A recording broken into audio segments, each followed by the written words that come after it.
We tend to think of our life as this single story, right?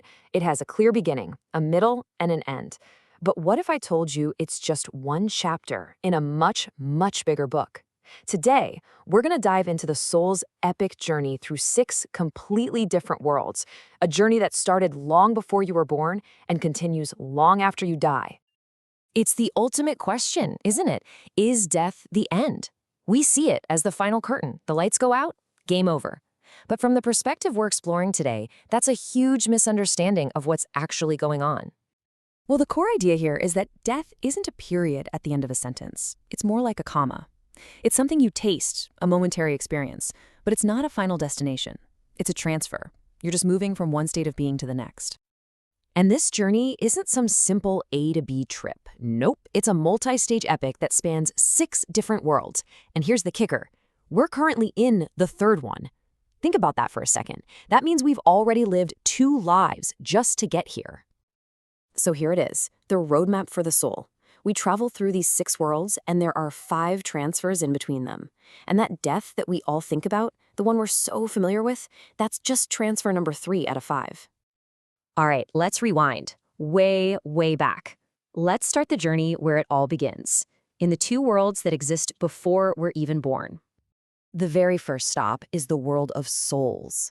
Just try to imagine a place where every single human soul that would ever exist was created and lived together. In this place, it's all spirit. No mothers, no fathers, no earthly connections. The only focus was God. And in this world, something absolutely crucial happened.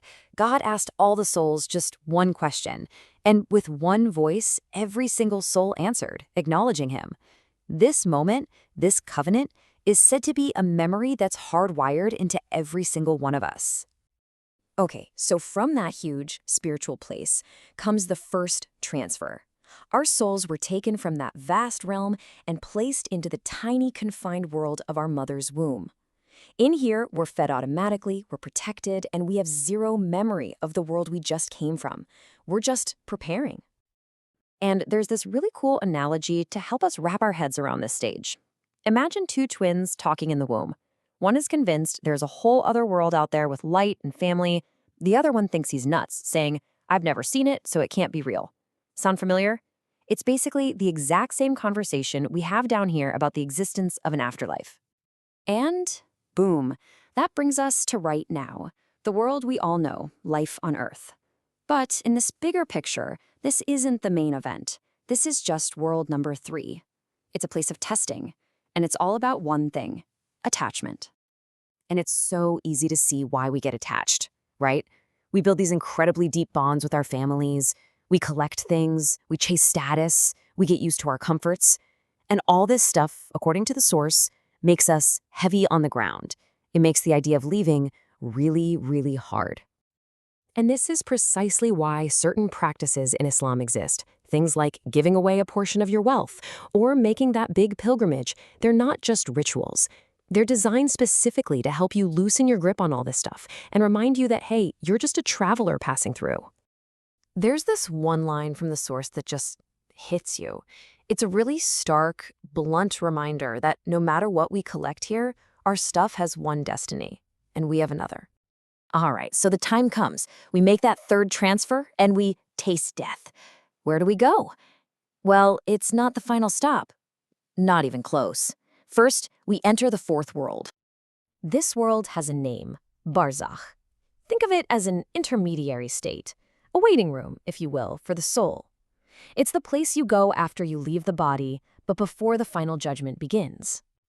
But here's the thing, not everyone's experience in this waiting room is the same. The good souls are said to go to a peaceful place called Ilion. And get this, they actually get to reunite with their loved ones who passed before them.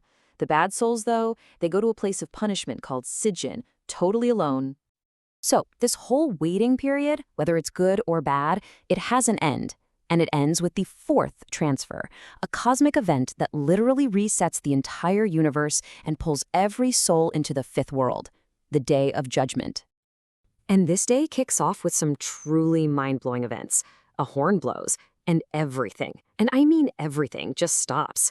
Then the universe as we know it is deconstructed and remade.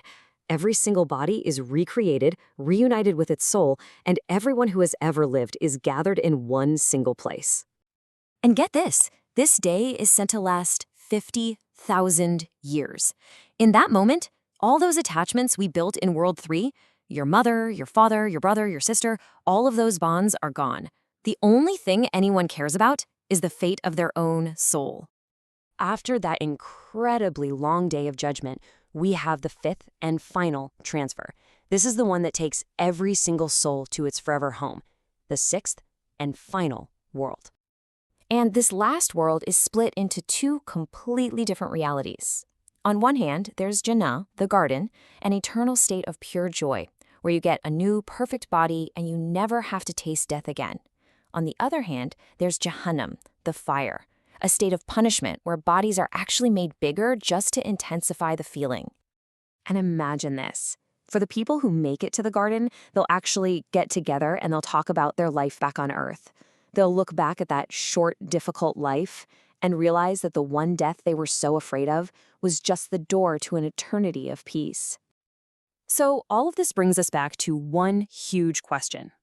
If our time here, everything we're doing right now, is just one short, temporary stage in a 6-part journey, how does that change the meaning of everything?